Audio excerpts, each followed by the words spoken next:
أعوذ بالله من الشيطان الرجيم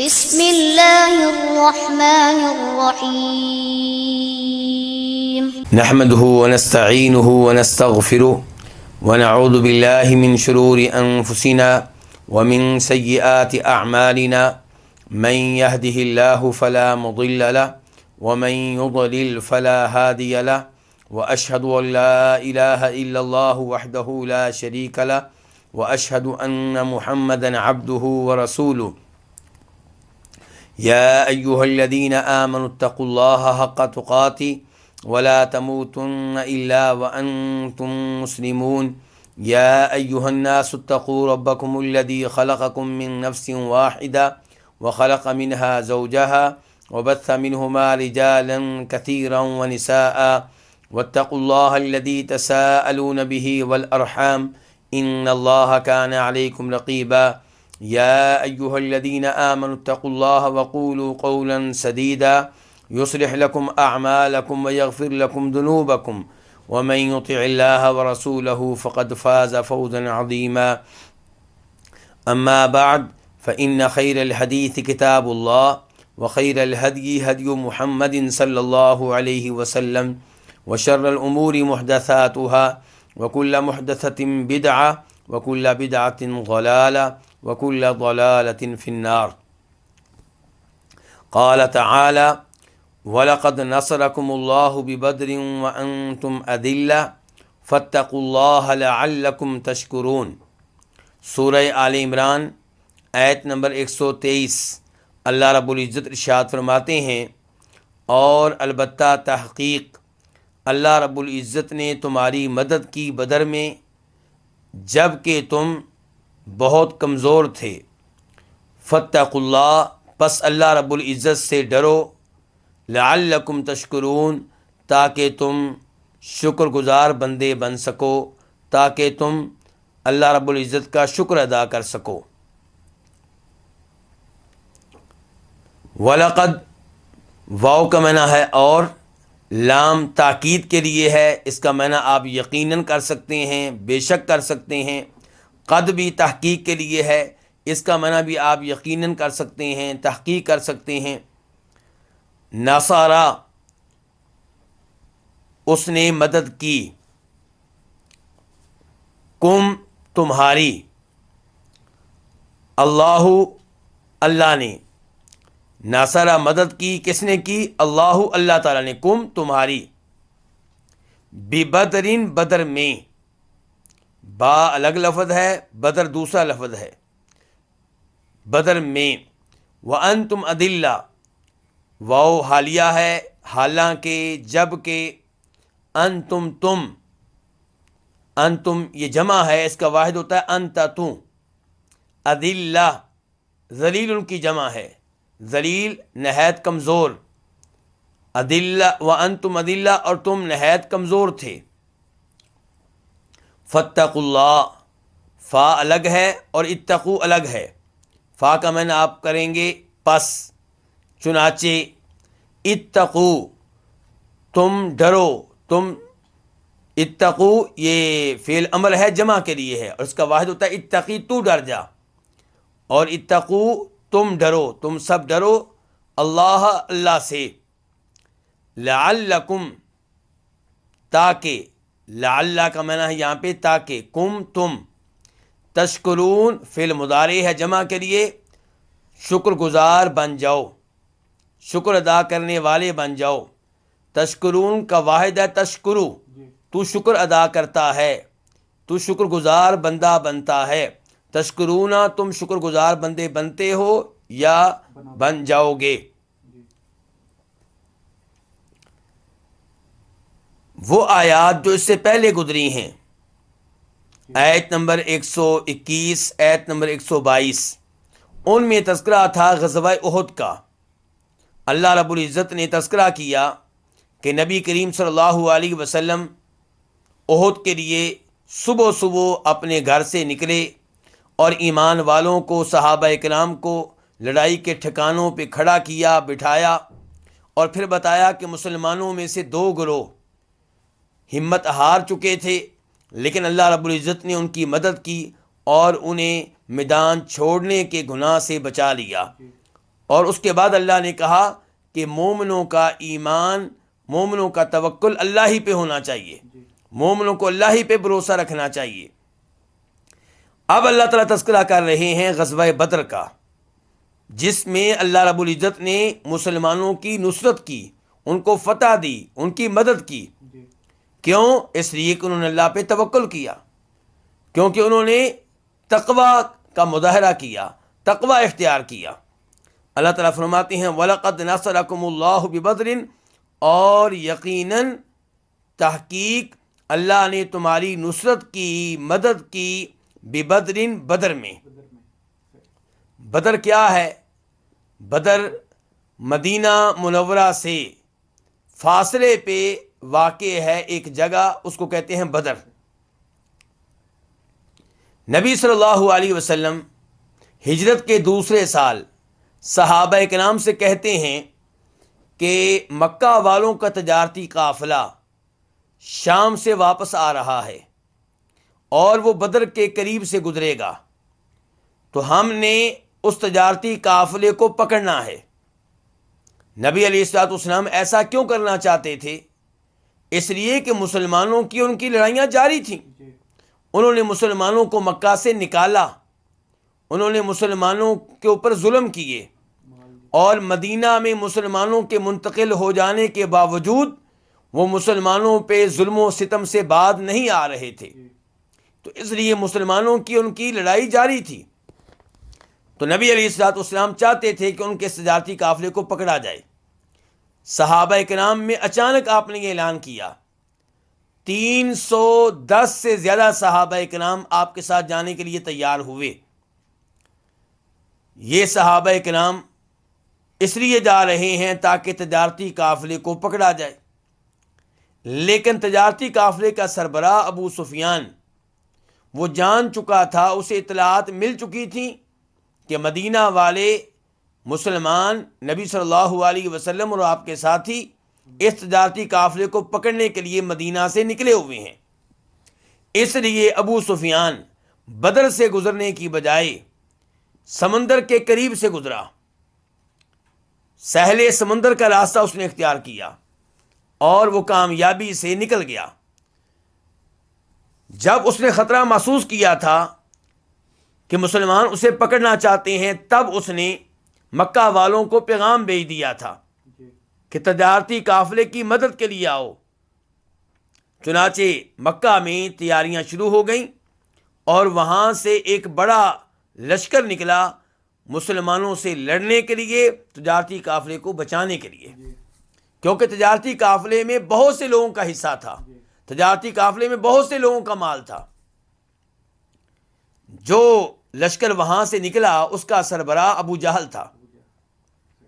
ابو سفیان جب مسلمانوں سے بچ کر نکلنے میں کامیاب ہوا تو اس نے دوبارہ پیغام بھیجا اہل مکہ کو کہ ہم کامیابی سے نکل آئے ہیں، اب ہمیں کوئی خطرہ نہیں ہے، آپ لوگ ادھر رہیں، ادھر نہ آئیں۔ لیکن ابو جہل اس نے اصرار کیا کہ ہم جائیں گے، بدر تک پہنچیں گے، اپنی فتح کا جشن منائیں گے، مسلمانوں کو مقابلے کی دعوت دیں گے، وہ نہیں آئیں گے تو وہاں پہ ہم جشن منائیں گے، گانے سنیں گے، شراب پئیں گے، دنیا کو ہماری طاقت کا علم ہوگا۔ نبی علیہ الصلوۃ والسلام اس صورتحال کو جان چکے تھے کہ ابو سفیان نکل چکا ہے اور ابو جہل مقابلے کے لیے آ رہا ہے، اس لیے آپ نے مسلمانوں کو تیار کیا اس صورتحال کے لیے۔ وہ مسلمان جو تجارتی قافلے کے لیے نکلے تھے، اب انہیں نئی صورتحال کا سامنا تھا۔ نئی صورتحال کیا ہے کہ لشکر آ رہا ہے بہت بڑا، اور وہ تیاری کر کے آ رہے ہیں، اسلحہ کے ساتھ آ رہے ہیں، ان سے مقابلہ کرنا ہوگا۔ تجارتی قافلے پہ جب حملہ کرنا مقصود تھا تب یہ تھا کہ آسان سا معاملہ ہے اور بہت سا مال ہاتھ میں آئے گا، لیکن اب کیا ہے، اب لشکر ہے اپنے سے بہت بڑا اور تیاری کے ساتھ آ رہا ہے۔ تو نبی علیہ الصلوۃ والسلام نے جب صحابہ کرام سے اس موضوع پہ گفتگو کی تو صحابہ کرام نے جو کہا اس کا خلاصہ یہ تھا کہ اے اللہ کے رسول، ہم آپ کے ساتھ لڑیں گے جہاں بھی آپ ہمیں لڑائیں گے، جس سے بھی لڑائیں گے۔ چنانچہ نبی علیہ الصلوۃ والسلام بھی بدر کے میدان میں پہنچے اور وہاں پہ لڑائی ہوئی، جس میں اللہ رب العزت نے مسلمانوں کو نصرت دی، فتح دی، ان کی مدد فرمائی۔ اسی کا تذکرہ ہو رہا ہے یہاں پہ۔ حالانکہ مسلمان کیا تھے؟ بہت کمزور تھے۔ مسلمان 310 سے کچھ زیادہ تھے، جبکہ اہل مکہ وہ 1000 کے قریب تھے، اور اسلحہ کے لحاظ سے بھی کوئی مقابلہ نہیں تھا، گھوڑوں کے لحاظ سے بھی کوئی مقابلہ نہیں تھا۔ مسلمانوں کے پاس کل گھوڑے 2 تھے۔ تو اللہ تعالیٰ کہہ رہے ہیں اللہ نے تمہاری بدر میں مدد کی، وَأَنْتُمْ أَذِلَّةٌ، جبکہ تم نہایت کمزور تھے۔ یہاں سے اللہ رب العزت نے مسلمانوں کو یہ سبق دیا کہ فتح اس وجہ سے نہیں ملتی کہ آپ کے اسباب زیادہ ہیں، آپ کی تعداد زیادہ ہے۔ فتح اس کو ملتی ہے جس کو اللہ تعالیٰ فتح دے۔ اس لیے کسی بھی لڑائی میں فتح حاصل کرنے کے لیے اللہ رب العزت کو راضی کرنا ہوگا، اللہ رب العزت سے دعائیں کرنی ہوں گی، اللہ رب العزت سے رابطہ کرنا ہوگا، اللہ رب العزت کو منانا ہوگا، اللہ رب العزت سے گناہوں کی معافی لینا ہوگی۔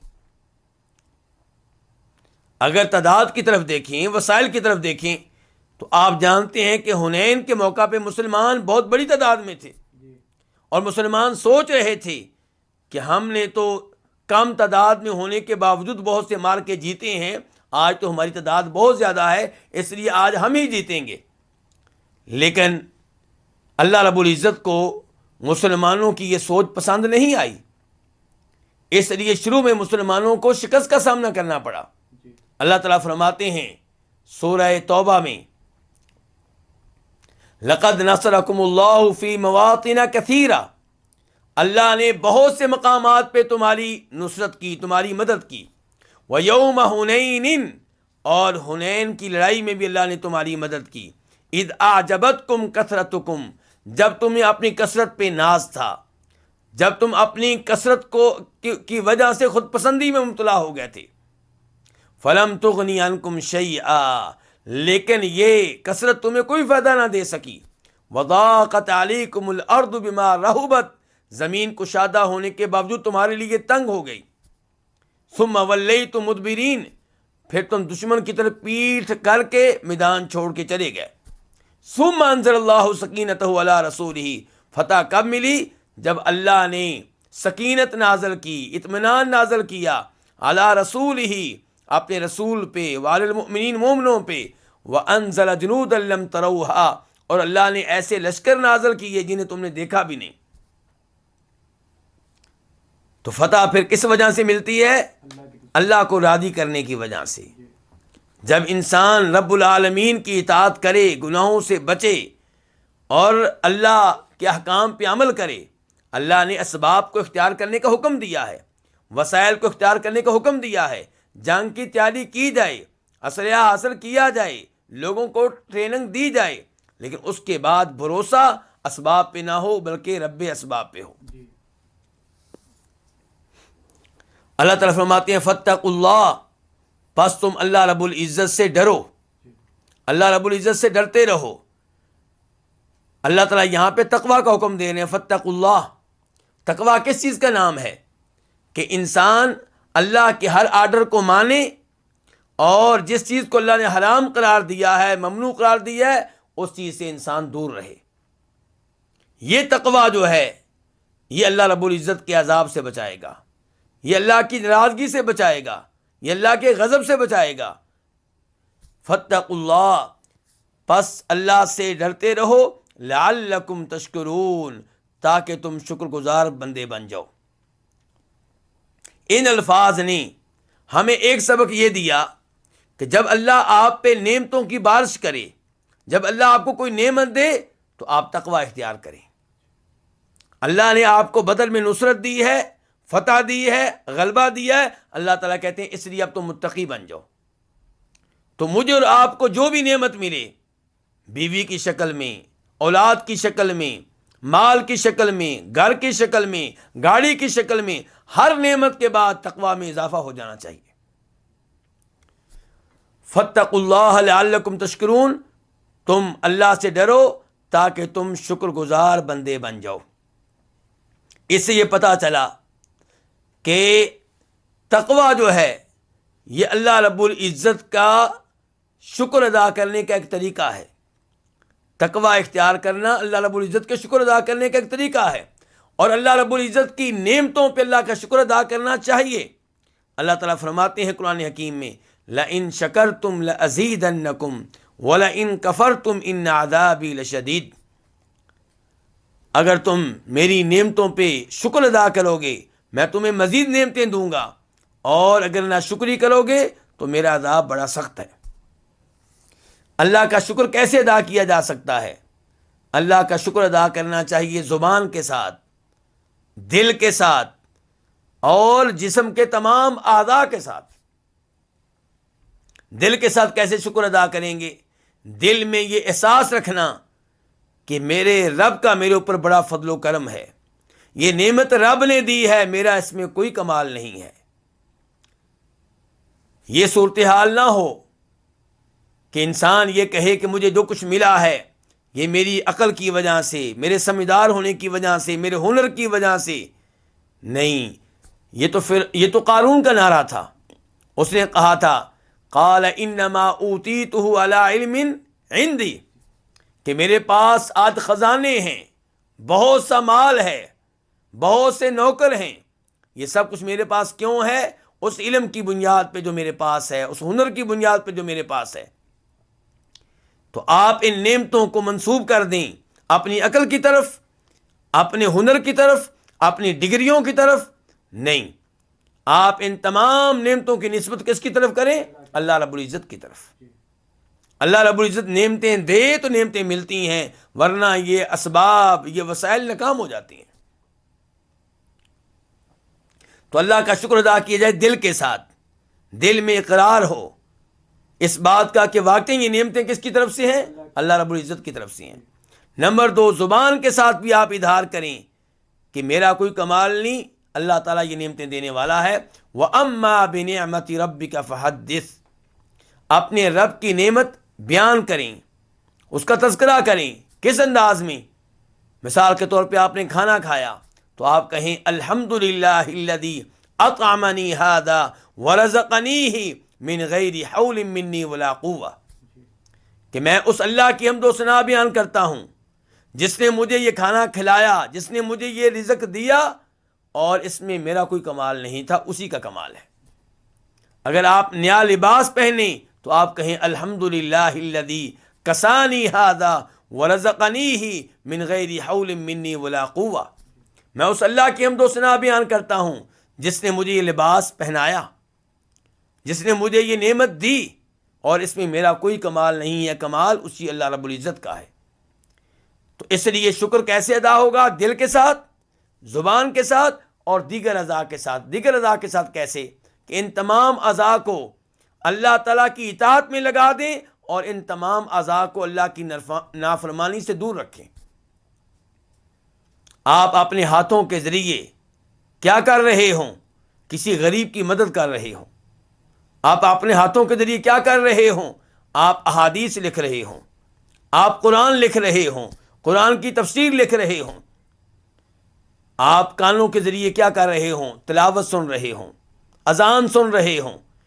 ان کو آپ بچائیں حرام آواز سننے سے، شرکیہ نعتیں سننے سے، شرکیہ قوالیاں سننے سے، گانے سننے سے، بے حیائی پہ مشتمل کلام سننے سے۔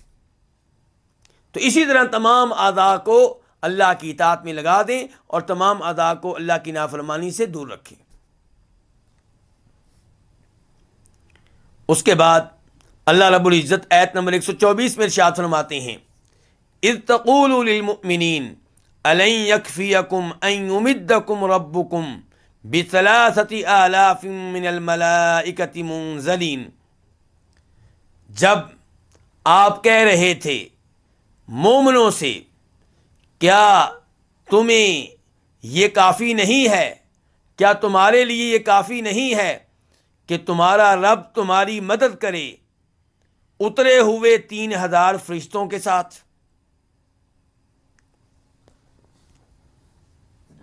اذ اس کا معنی ہے جب. تقولو آپ کہہ رہے تھے. تقولو فعل مضارع ہے اور اس کا معنی ہوتا ہے حال کا یا مستقبل کا، یعنی کہ آپ کہہ رہے ہیں یا آپ کہیں گے.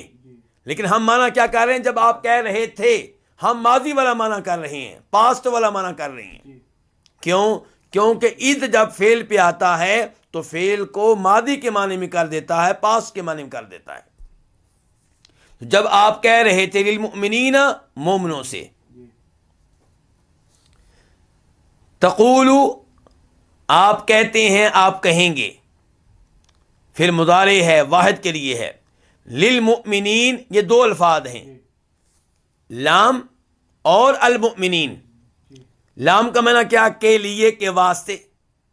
اور المؤمنین جمع ہے کس کی؟ المومن کی. المومن ایمان والا، تو المؤمنین ایمان والے. جب آپ ایمان والوں سے کہہ رہے تھے الن یکفیکم، یہاں پہ حمزہ آ یہ الگ لفظ ہے اور لن الگ لفظ ہے. آ کا معنی کیا ہے؟ کیا. یہ استفہام کے لیے ہے، سوال کرنے کے لیے. کیا؟ لن یکفیہ، یکفیہ فعل مضارع ہے، واحد کے لیے ہے. یکفی وہ کافی ہوتا ہے، وہ کافی ہوگا. لیکن اب اس سے پہلے کیا آ گیا؟ لن. آپ کیا مانا ہے کہ وہ کافی، وہ ہرگز کافی نہیں ہوگا، کیونکہ لن آپ کو، لن جو ہے مستقبل کے معنی میں کر دیتا ہے. وہ ہرگز کافی نہیں ہوگا کم تمہارے لیے. تو اب معنی پورا کیا ہو گیا؟ الن یکفیکم، کیا تمہارے لیے ہرگز کافی نہیں ہوگا. کیا کافی نہیں ہوگا؟ ان یمدکم، یہ کہ مدد کرے تمہاری تمہارا رب 3000 فرشتوں کے ساتھ. ان کا معنی یہ کہ یمدہ اصل میں تھا یمدو، وہ مدد کرتا ہے، وہ مدد کرے گا. جب ان آ گیا تو ان کی وجہ سے دال کے اوپر کیا ہے؟ فتح زبر. پہلے ضمہ تھا، پیش تھی. اب یمدو کی بجائے کیا؟ یمدہ. کم تمہاری، ربکم تمہارا رب، بثلاثہ تین کے ساتھ، کیونکہ دو الفاظ ہیں، با کا معنی 7 اور ثلاثہ کا معنی 3. آلاف ہزار، یہ جمع ہے کس کی؟ الفن کی. الفن کہتے ہیں 1000 کو، آلاف کئی ہزار، بثلاثۃ آلاف 3000. من الملائکہ، من الملائکہ اصل میں کیا تھا؟ من، نون کے اوپر زبر آئی ہے آگے ملانے کے لیے، اور من کا معنی کیا ہوتا ہے؟ سے. الملائکہ فرشتے، یہ جمع ہے کس کی؟ ملکن کی. ملکن ایک فرشتہ، ملائکہ کئی فرشتے. منزلین اتارے ہوئے، منزلین جمع ہے، اصل میں واحد کیا ہے اس کا؟ منزل، اتارا ہوا، ایک اتارا ہوا منزل، اور منزلین کئی اتارے ہوئے. تو اب معنی کیا ہو گیا؟ جب آپ کہہ رہے تھے مومنوں سے کیا تمہارے لیے یہ کافی نہیں ہے کہ تمہارا رب تمہاری مدد کرے فرشتوں میں سے 3000 کے ساتھ، منزلین جو اترے ہوئے ہوں گے. کہاں سے اترے ہوئے؟ ان کے آسمانوں سے. اللہ رب العزت اس آیت کے آغاز میں فرما رہے ہیں کہ جب آپ مومنوں سے کہہ رہے تھے. اذ کا تعلق کس لفظ سے ہے؟ اس بارے میں علماء تفسیر کے 2 قول ہیں، علماء تفسیر کے 2 موقف ہیں. پہلا موقف یہ ہے کہ یہ آیت غزوہ بدر کے بارے میں ہے. جب آپ کہیں گے یہ آیت غزوہ بدر کے بارے میں ہے تو پھر اس کا تعلق ہوگا گزشتہ آیت میں لفظ ناصرہ سے، کہ اللہ نے تمہاری مدد کی جب آپ مومنوں سے کہہ رہے تھے کیا تمہارے لیے 3000 فرشتے مدد کے طور پہ کافی نہیں ہیں. دوسرا موقف یہ ہے کہ اس آیت کا تعلق غزوہ احد سے ہے، غزوہ بدر سے نہیں ہے. تو پھر عید کا تعلق کس سے ہوگا؟ پھر اس کا تعلق پچھلے عید سے ہوگا کہ جب آپ صبح صبح نکلے اپنے گھر سے.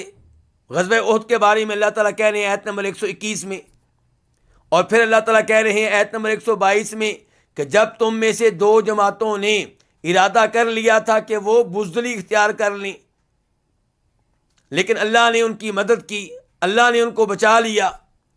اور اب اللہ تعالیٰ کہہ رہے ہیں کہ جب آپ مومنوں سے کہہ رہے تھے، یعنی کہ عید یہ تینوں اس کا تعلق پھر کس سے ہو جائے گا؟ غزوہ احد سے. اب ان میں سے راجح موقف کیا ہے؟ تو راجح موقف یہ ہے کہ اس آیت کا تعلق غزوہ بدر سے ہے. یہی موقف ہے امام ابن کثیر رحمہ اللہ کا، جو مشہور و معروف مفسر ہیں، جن کی تفسیر کی کتاب عربی میں تفسیر ابن کثیر. وہ کہتے ہیں کہ اس آیت کا تعلق غزوہ بدر سے ہے، کیونکہ غزوہ بدر میں ہی فرشتے نازل ہوئے تھے مسلمانوں کی مدد کے لیے اور اللہ کی راہ میں لڑنے کے لیے. تو اب معنی کیا ہے کہ جب اللہ نے مدد کی آپ لوگوں کی، کب؟ جب آپ مومنوں سے کہہ رہے تھے. اللہ نے آپ کی مدد کی، یہ الفاظ کہاں پہ ہیں؟ پچھلی آیت میں، وَلَقَدْ نَصَرَكُمُ اللَّهُ بِبَدْرٍ، یعنی کہ اللہ نے تمہاری بدر کے میدان میں مدد کی جب آپ مومنوں سے کہہ رہے تھے. مومنوں سے مراد یہاں پہ کون ہے؟ صحابہ کرام. اللہ رب العزت نے آیت نمبر 121 کی طرح اس آیت 124 میں بھی صحابہ کرام پہ مومنین کا لفظ استعمال کیا ہے. اس سے پتہ چلا کہ اللہ رب العزت گواہی دے رہے ہیں کہ یہ صحابہ کرام صاحب ایمان تھے. بدر کی لڑائی میں حصہ لینے والے بھی صاحب ایمان، اور احد کی لڑائی میں حصہ لینے والے بھی صاحب ایمان. صحابہ کرام کو مرتد کہنا غلط، کیونکہ اللہ رب العزت نے آسمانوں سے ان کے ایمان کی گواہی دے دی، جبکہ اللہ تعالیٰ ان لوگوں کے دلوں کے حالات کو، کیفیت کو اچھی طرح جانتے تھے.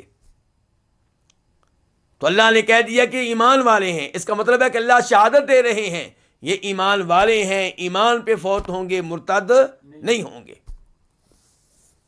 تو جب آپ کہہ رہے تھے مومنوں سے، کیا تمہارے لیے یہ کافی نہیں ہے کہ تمہارا رب تمہاری مدد کرے اترے ہوئے 3000 فرشتوں کے ساتھ؟ یہاں پہ تذکرہ آیا ہے 3000 فرشتوں کا، جبکہ سورہ انفال میں تذکرہ آیا ہے 1000 فرشتوں کا.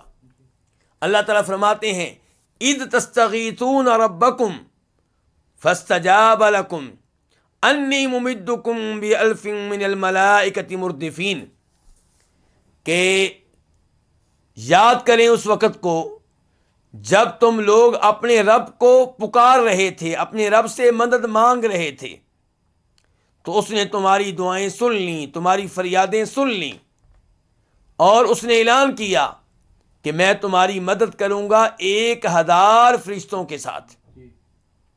اور یہاں پہ اللہ تعالیٰ کہہ رہے ہیں 3000 فرشتے، اور آیت نمبر 125 میں تذکرہ آئے گا 5000 فرشتوں کا. تو کیا قرآن میں تضاد ہے؟ اللہ رب العزت کے کلام میں تضاد نہیں ہو سکتا، انسانی کلام میں تضاد ہو سکتا ہے. اللہ رب العزت کا کلام ایک دوسرے کی تائید کرتا ہے، ایک آیت دوسری آیت کی تائید کرتی ہے، ایک سورت دوسری سورت کی تائید کرتی ہے. اللہ رب العزت کے کلام میں تضاد ممکن ہی نہیں ہے. اللہ تعالیٰ فرماتے ہیں سورہ نساء میں وَلَوْ كَانَ مِنْ عِنْدِ غَيْرِ اللَّهِ لَوَجَدُوا فِيهِ اخْتِلَافًا كَثِيرًا، اگر یہ قرآن اللہ کے علاوہ کسی اور کا کلام ہوتا، کسی بشر کا کلام ہوتا، کسی انسان کا کلام ہوتا، تو لوگوں کو اس میں بہت سا تضاد ملتا، لیکن اس کلام میں کوئی تضاد نہیں ہے. تو پھر یہاں پہ ہم کیا کہیں گے تو گزارش یہ ہے کہ یہ کوئی عجیب بات نہیں ہے. اللہ رب العزت نے پہلے وعدہ کیا 1000 فرشتوں کو نازل کرنے کا، پھر اللہ نے بشارت دی 3000 فرشتوں کی، پھر اللہ نے بشارت دی 5000 فرشتوں کی. تو اس میں کون سی عجیب بات ہے؟ کوئی بھی عجیب بات نہیں ہے. اور یہ خوشخبری دینے کا بہترین انداز ہے. بجائے اس کے کہ آپ پہلی بار یہ خوشخبری دیں کہ 5000 فرشتے نازل ہوں گے، اس کی بجائے آپ پہلے کہیں کہ 1000.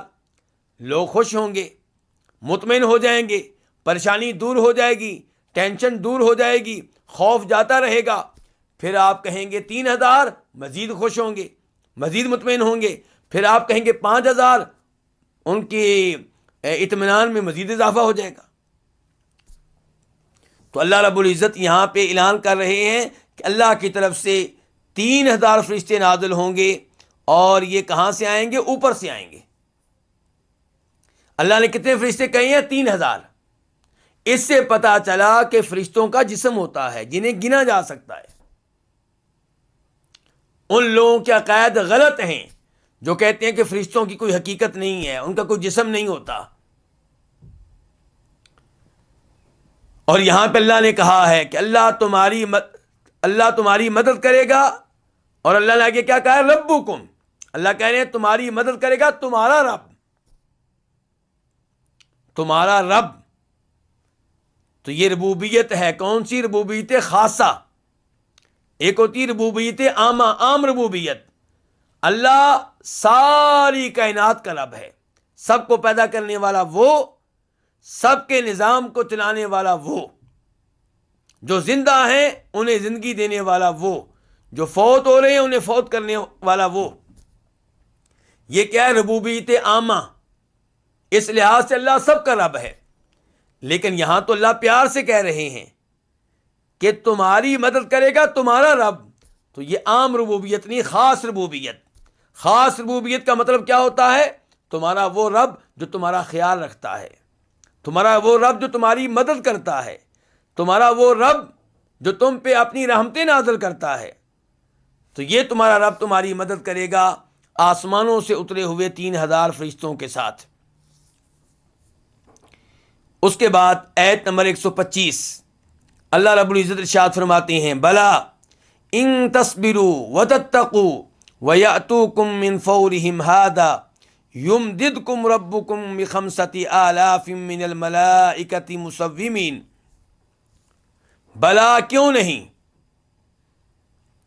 اگر تم صبر کرو اور تقوی اختیار کرو اور وہ تمہارے پاس اپنے اسی جوش سے آئیں تو تمہارا رب تمہاری مدد کرے گا 5000 فرشتوں کے ساتھ، مسومین جو خاص نشان والے ہوں گے.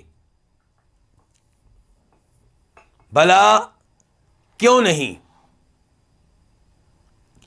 یعنی کہ اللہ رب العزت یقیناً اپنی مدد نازل کرے گا. اللہ کی مدد کے نازل ہونے میں کوئی شک و شبہ نہیں ہے. بلکہ اللہ تعالیٰ فرماتے ہیں ان تصبروا، اگر تم صبر کرو. ان کا معنی کیا ہے؟ اگر. تصبروا تم صبر کرو، یہ فعل مضارع ہے، جمع کے لیے ہے. اصل میں تھا تصبرون، اس کے آخر میں نون بھی تھا، لیکن یہ نون ان کی وجہ سے گر گیا ہے. تو اگر تم صبر کرو وتتقوا، اور تم تقوی اختیار کرو، یہ بھی اصل میں تھا تتقون. وَيَأْتُوكُمْ، یہ 3 الفاظ ہیں. واؤ جس کا معنی ہے اور، یأتو جو اصل میں تھا یأتونا، وہ آئیں، کم تمہارے پاس، من فورہم، من فورہم ہادہ اپنے اسی جوش سے. ہادہ کا معنی کیا ہے؟ اسی. من فورہم اپنے اسی جوش سے. یمددکم مدد کرے گا کم تمہاری. یمدد فعل مضارع ہے واحد کے لیے. کم تمہاری، ربکم تمہارا رب، ب5000 5000 فرشتوں کے ساتھ. با کا معنی کیا؟ 7، 5 5. مسومین خاص نشان والے، یہ مصوم کی جمع ہے. مصوم نشان والا، مصومین نشان والے. اللہ رب العزت اس آیت میں بیان کر رہے ہیں کہ یقیناً اللہ کی طرف سے یہ فرشتے نازل ہوں گے. جس مدد کا اللہ نے وعدہ کر دیا ہے وہ آ کر رہے گی.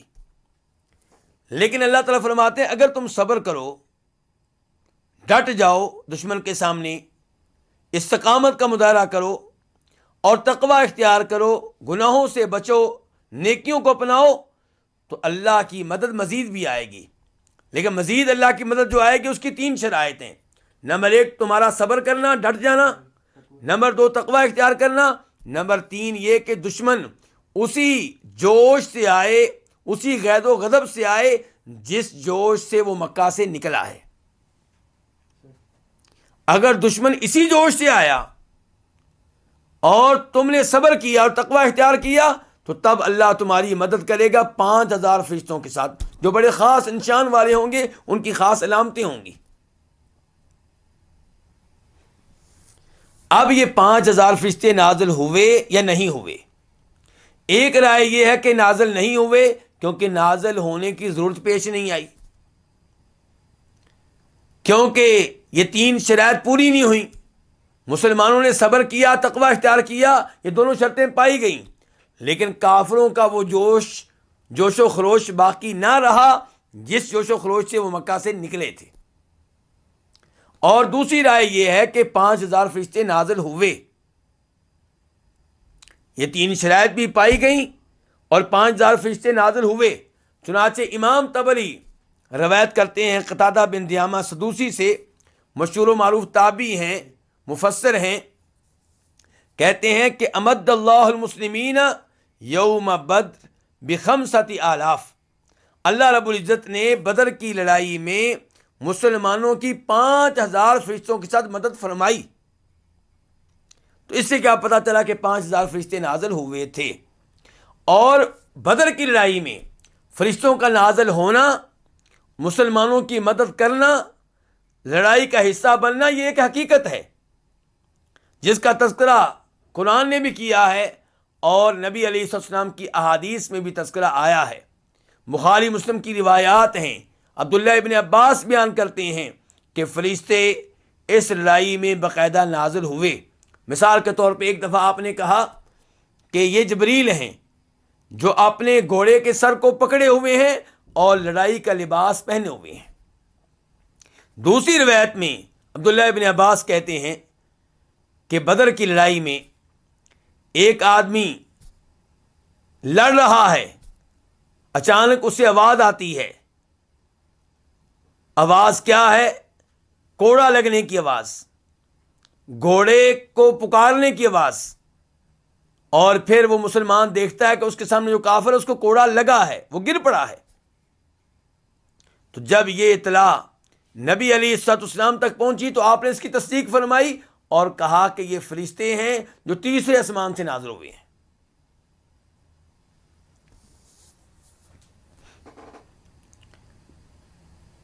ان آیات سے ہمیں یہ بھی سبق ملا کہ اگر مسلمان آج بھی تقوی اختیار کریں، شریعت پہ صحیح معنوں میں عمل کریں، شرک و بدعات چھوڑ دیں، کبیرہ گناہ چھوڑ دیں، شریعت کو نافذ کریں، تو آج بھی اللہ رب العزت کی مدد نازل ہوگی.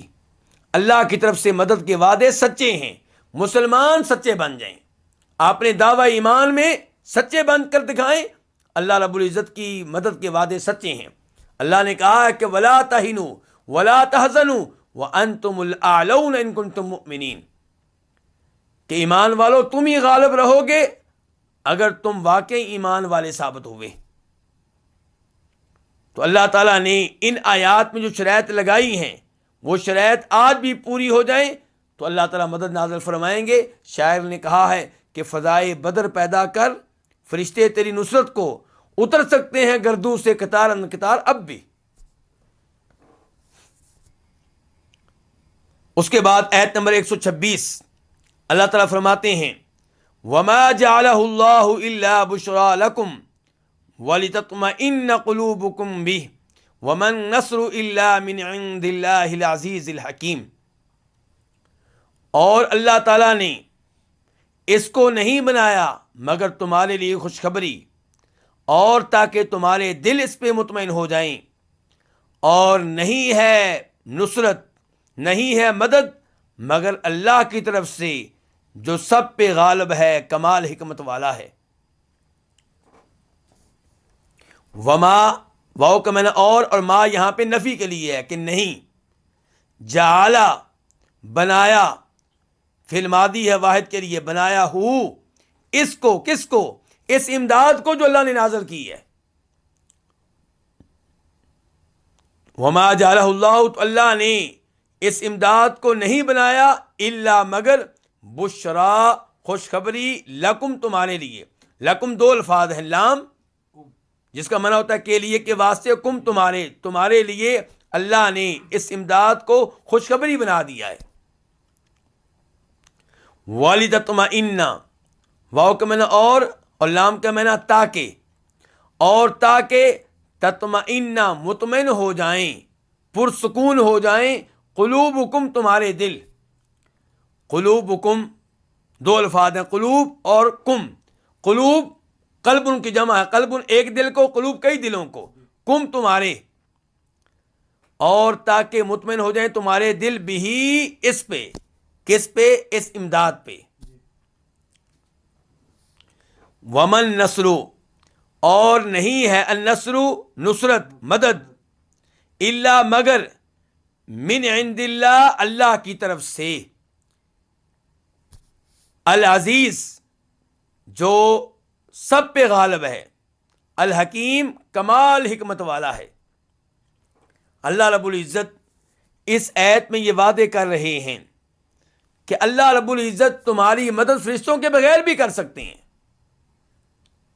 لیکن اللہ نے فرشتوں کی خوشخبریاں دیں تاکہ تمہارے دلوں سے دشمن کا ڈر نکل جائے، تاکہ لڑائی کا خوف جاتا رہے، تاکہ تمہارے دلوں میں مسرت داخل ہو، ٹینشن دور ہو جائے، پریشانی دور ہو جائے۔ تو یہ اللہ تعالیٰ کی حکمت ہے کہ اللہ نے کہا کہ 1000 فرشتے نازل ہوں گے، پھر بتایا گیا 3000، پھر بتایا گیا 5000۔ یہ خوشخبری دینے کا بہترین انداز ہے۔ تو فرمایا اللہ تعالیٰ نے اس کو نہیں بنایا مگر تمہارے لیے خوشخبری، اور اس سے یہ بھی پتا چلا کہ یہ اسباب، یہ تعداد، یہ فرشتوں کا نازل ہونا، ان کا اسلحہ سمیت آنا، یہ چیزیں بھی تب کام آتی ہیں جب اللہ تعالیٰ چاہیں۔ تو اصل کون ہے؟ اللہ۔ اسباب اختیار کریں لیکن اعتماد، توکل، بھروسہ کس پہ؟ رب اسباب پہ، جو یہ اسباب دینے والا ہے اور ان اسباب کو پیدا کرنے والا ہے، جو ان اسباب کا خالق اور مالک ہے۔ تو اللہ نے یہاں پہ 2 چیزیں بیان کی ہیں کہ یہ مدد، اس کی خوشخبری کیوں دی گئی، یہ مدد کیوں نازل ہو رہی ہے، تاکہ تمہارے لیے خوشخبری بن جائے اور تم جوش کے ساتھ، ہمت کے ساتھ دشمن سے لڑ سکو، اور تاکہ تمہارے دل مطمئن ہوں۔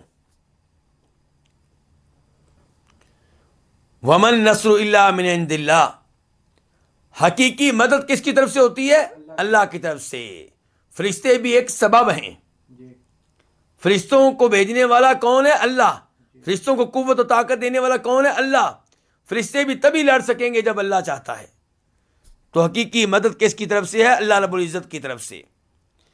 اور اللہ تعالی غالب ہیں، کوئی بھی اللہ کو شکست نہیں دے سکتا، اللہ سب پہ غالب ہے، لیکن اللہ تعالی حکمت والے ہیں۔ اللہ تعالی مسلمانوں کو وہاں پہ مدد دیتے ہیں، فتح دیتے ہیں جہاں پہ اللہ کی حکمت تقاضا کرتی ہے۔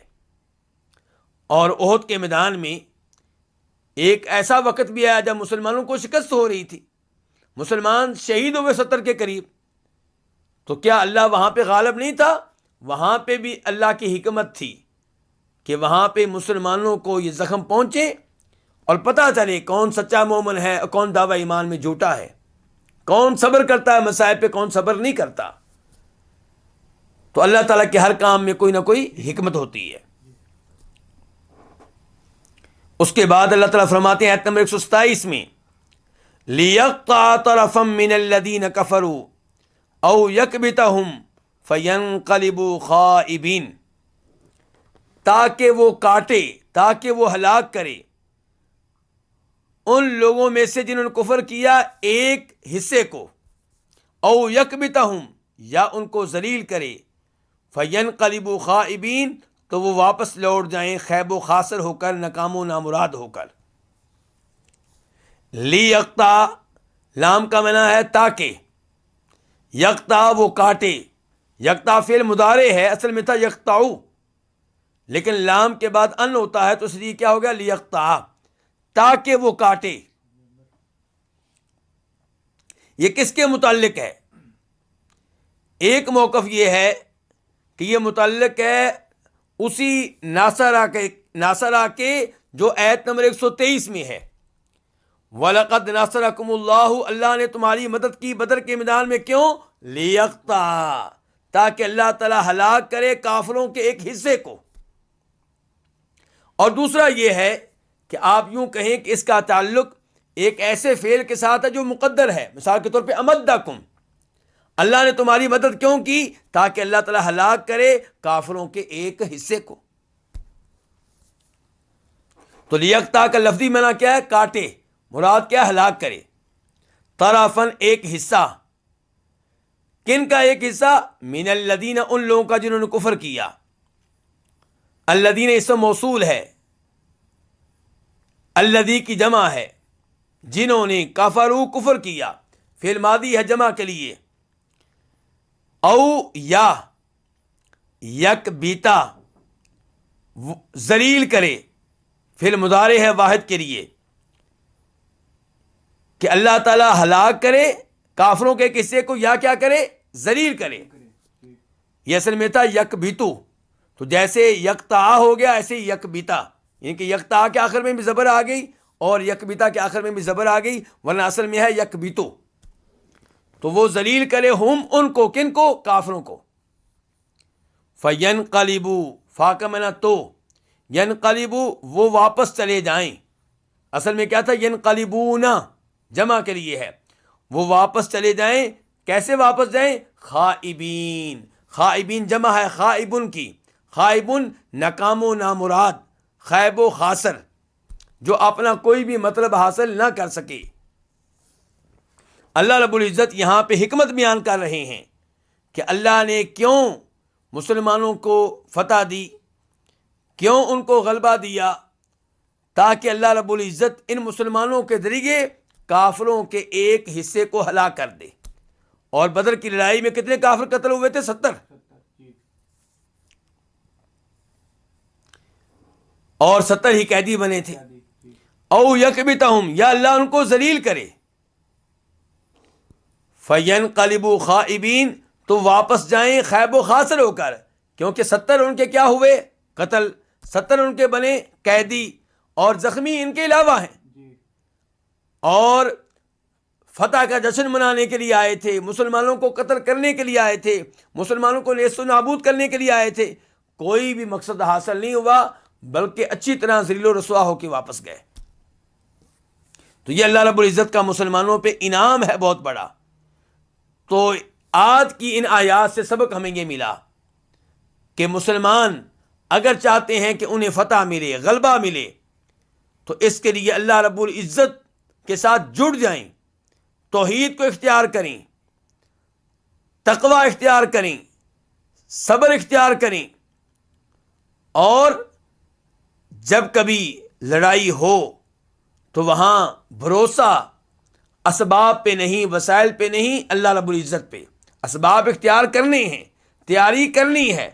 وَأَعِدُّوا لَهُمْ مَا اسْتَطَعْتُم مِّن قُوَّةٍ، اللہ تعالیٰ کہتے ہیں دشمن کے لیے تیاری، دشمن کے لیے تیار رہو، اور اپنے اسلحے کو تیار رکھو، اور اپنی قوت کو تیار رکھو، ٹریننگ کر کے رہو، لیکن بھروسہ ان تیاریوں پہ نہیں، ان وسائل پہ نہیں، ان اسباب پہ نہیں، بھروسہ اللہ رب العزت کے اوپر ہونا چاہیے۔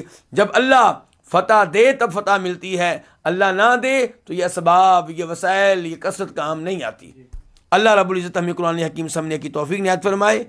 وآخر دعوانا ان الحمد للہ رب العالمین۔